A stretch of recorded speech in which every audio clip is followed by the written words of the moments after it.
नमस्कार। अभी चुनावी चर्चा में हमारे साथ बातचीत करने के लिए हैं ब्रजकिशोर यादव। जाप के उम्मीदवार हैं। बतौर मुखिया काफी दिनों से पंचायत में सक्रिय हैं। पिछले कुछ दिनों से पूरे विधानसभा में सक्रिय हैं। आइए उनसे बात करते हैं, जानते हैं उनका चुनावी सफर क्या है, कैसा है। सर, स्वागत है आपका सबसे पहले। और इस बार जो पहला प्रश्न है हमारा कि आप कहते हैं कि युवाओं को साथ आना है, युवा साथ आएंगे और जो विधानसभा के लोग हैं वो साथ आएंगे, जनता साथ आएंगे और हमको विजय बनाएंगे। क्यों? सबसे पहले मैं अपनी ओर से आप तमाम मीडिया बंधुओं को धन्यवाद देता हूं कि जिस तरीके से आप लोगों ने खजौली विधानसभा पर अपना फोकस बनाए रखे हैं, निश्चित रूप से आप तमाम लोग धन्यवाद के पात्र हैं। इस बार की लड़ाई युवाओं की लड़ाई इसलिए मानी गई है कि यहाँ सिंबल से ही उम्मीदवारी होता है। दोनों गठबंधन और महागठबंधन या ऐसे कहिए एनडीए का उम्मीदवार, दोनों पुराने ही उम्मीदवार हैं। एक बार एक उम्मीदवार 6 बार तो 7 बार इस प्रकार से चुनाव लड़ गया है। अब आपने कहा युवाओं का भविष्य अंधकार में है। मैं पूछना चाहता हूं आपके चैनल के माध्यम से, आपके माध्यम से कि क्या इस दोनों पार्टी में कोई नौजवान उम्मीदवार नहीं था, युवा उम्मीदवार नहीं था? इसीलिए मैं पहला व्यक्ति हूं जिस जन अधिकार पार्टी के राष्ट्रीय अध्यक्ष ने अपने कथनी और करनी में कोई अंतर नहीं बताते हुए युवाओं को सिंबल देने का काम किया। इसीलिए युवाओं ने सारी तरफ से गठबंधन और महागठबंधन के तमाम लोगों ने पार्टी सिलेट को अपने जगह पर रख के खजौली विधानसभा में युवाओं के पक्ष में एक लहर सी पैदा की है। यह है इसका मूल कारण। अब आइए, किसान, मजदूर या आम आवाम में हमारे साथ क्यों जुड़े हुए हैं, मैं आपको याद दिलाना चाहता हूं। इसमें से कई चैनल बंधुओं के पास आज भी उसका वीडियो रिकॉर्डिंग होगा। किसान का सबसे बड़ा समस्या था और वह था गन्ना। किसान का 3 रोज 4 रोज से फसल कटा हुआ था बेला बांध पर। बेला के इलाके में कमला से पूरब कम से कम 500 एकड़ में ईख की खेती होती है और ईख का बीज नेपाल के चीनी मिल से आया था और बीज के अनुरूप लोगों ने अपना फसल उगाया था। बहुत अच्छी फसल हुई थी, लेकिन जब बिकने का समय आया नेपाल सरकार ने रोक लगा दिया। जब रोक लगी तो किसानों का सिर्फ गन्ना जो कटा हुआ था वह सिर्फ ट्रैक्टर पर, टायर पर, गाड़ी पर जो था वह सूख नहीं रहा था, किसानों का शरीर का खून सूख रहा था। उस समय ने किसानों ने पक्ष और विपक्ष दोनों लोगों को, दोनों विधायक हैं, एक में पूर्व लिखा हुआ है, एक में वर्तमान। मैं आपके माध्यम से कहना चाहता हूं, पूर्व विधायक का जो आप गाड़ी को चेक कीजिएगा तो छोटा सा अक्षर में लिखा हुआ है पूर्व, जिससे दूर से नजर आवे कि यह विधायक का गाड़ी है।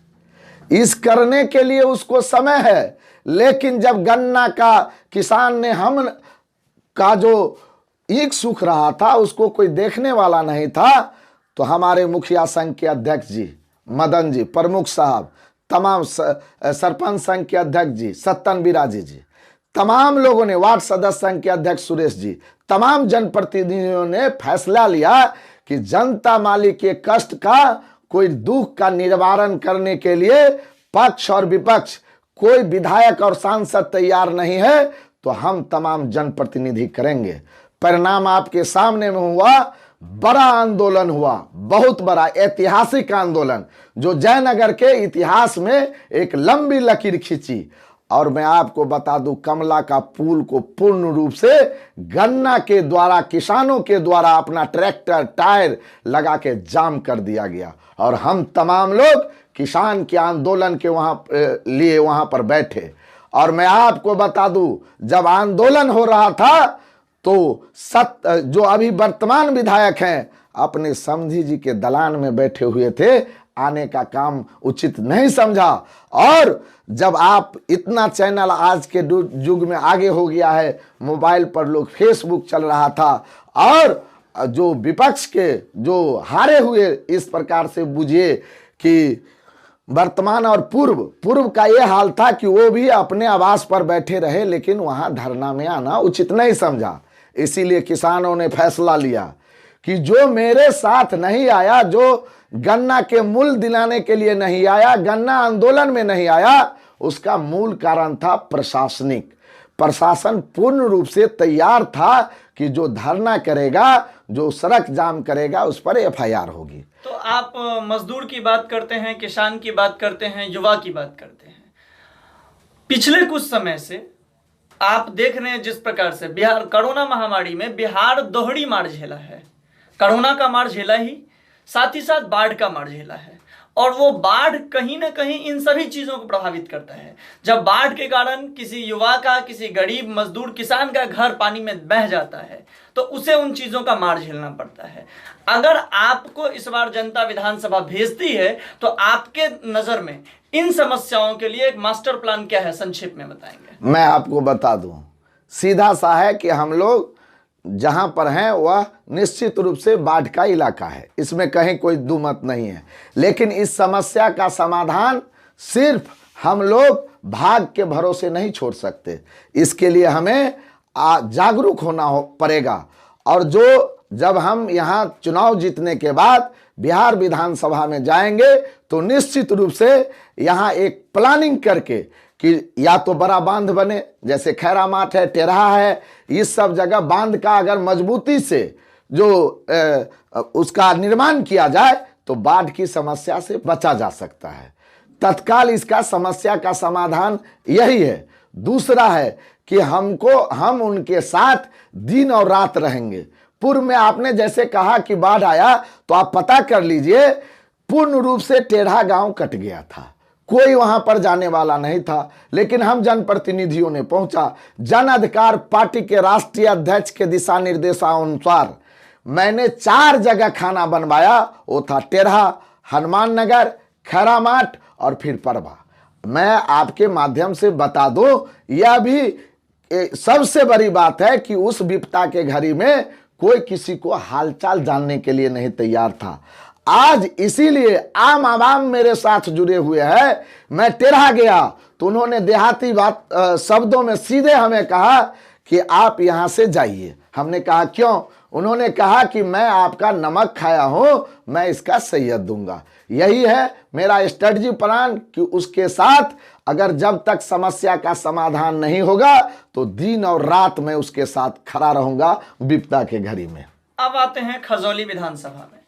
आप जानते हैं बिहार का चुनाव बहुत घटकों पर निर्भर करता है, जाति, धर्म, रोजगार, बेरोजगार, युवा, बूढ़े, सब चीजों पर निर्भर करता है। इस परिस्थिति में जब बीजेपी अरुण शंकर प्रसाद, महागठबंधन सीताराम यादव, एपी सिंह भी निर्दलीय प्रत्याशी के रूप में आ रहे हैं सामने, जनसंपर्क साध रहे हैं, कयास लगाया जा रहा है कि बासोपट्टी से फिर एक बार वीरेंद्र यादव भी मैदान में उतरेंगे। तो इन सब चीज के बीच में ब्रजकिशोर यादव जी का राह कितना कठिन है या कितना आसान है? मैं आपको बता दूं, जनता पूर्ण रूप से जाति, वर्ग, धर्म, संप्रदाय से ऊपर उठकर नौजवान के सवाल पर, किसान के सवाल पर, शिक्षा के सवाल पर, स्वास्थ्य के सवाल पर आगे आना चाहता है। खासकर खजौली विधानसभा में जब लोगों ने देखा कि मैं खुद चुनाव नहीं लड़ा, मैं अंतिम समय में निर्णय लिया हूं, और लोग जनमानस की आवाज थी, लोगों ने कहा कि जब तक तीसरा विकल्प आप नहीं देंगे तो ये कैसे पता चलेगा कि जनता हमें चुनती नहीं है। राष्ट्रीय अध्यक्ष जी ने जिस मजबूती से कोरोना काल में, जिस मजबूती से बाढ़ के काल में किसी पार्टी के राष्ट्रीय अध्यक्ष मोटरसाइकिल से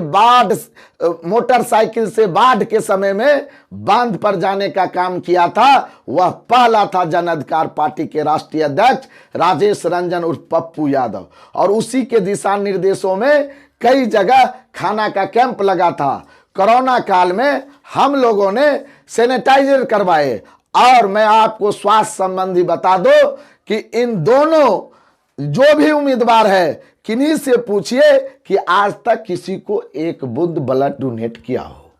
और मेरा जिला में ब्लड डोनेट करने का एक ग्रुप बनाया गया है, जिसका अध्यक्ष हमारे भाई मजहर कलाम है।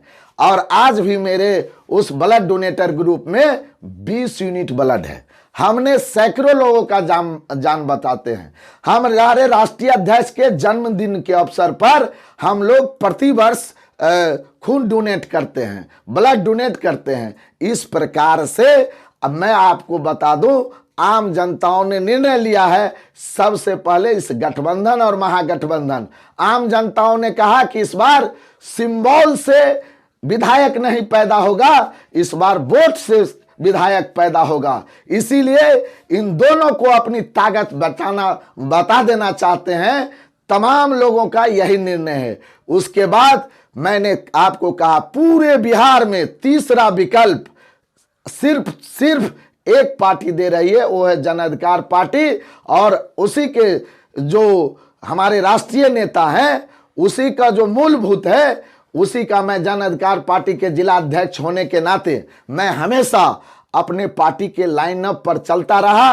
और परिणाम आपके सामने में है कि कोरोना हो, गन्ना किसान आंदोलन हो, या फिर बाढ़ का समस्या हो, तमाम समस्याओं से जूझते हुए आज हम लोगों ने तीसरा विकल्प दिया है। और निश्चित रूप से मैं आपके चैनल के माध्यम से मैं आपको पूर्ण रूप से कहता हूं कि मेरी पार्टी पहली पार्टी है जो कोई मैनिफेस्टो नहीं, प्रतिज्ञा पत्र जारी किया है, जो कोर्ट में एफिडेविट के द्वारा डाला गया है। इसीलिए तमाम बिंदुओं पर विचार करते हुए आम जनता, अब चले जाइए देहाती क्षेत्र में, आपको पता चलेगा कि कितना बड़ा लहर जन अधिकार पार्टी के साथ है, कितना बड़ा लहर ब्रज किशोर यादव के साथ है। ब्रज किशोर यादव भी आज के डेट में यहां आम आवाम के बीच में चर्चा का विषय है, क्योंकि लोग देखते थे जब कोरोना काल में लोग अपने अपने घर में सोए हुए थे, तो हम लोग डीवी कॉलेज के सबसे बड़ा कोरोना सेंटर था, वहां हम लोग थे। और आम आवाम जो दिल्ली बंबई से आ रहा था, उसका सेवा में लगे हुए थे। इसीलिए इन तमाम बिंदुओं को देखते हुए समाज ने निर्णय लिया है, खजौली विधानसभा का आम आवाम ने निर्णय लिया है कि 7 तारीख को एक एक वोट हम लोग निश्चित रूप से कैंची छाप पर मारेंगे। और तमाम उम्मीदवार का, जो भी गठबंधन और महागठबंधन का उम्मीदवार है, इसके बाद तीसरा विकल्प सिर्फ जन अधिकार पार्टी है, जिसको अल्पसंख्यक, दलित, महादलित, तमाम लोगों का समर्थन, पिछड़ा अति पिछड़ा, तमाम लोगों का समर्थन प्राप्त है। छात्र, नौजवान, किसान, मजदूर, हमने तमाम मुद्दाओं पर कार्य किया है। आज वो कहते हैं कि जो आदमी खेत में काम किया है उसका हम मजदूरी देंगे।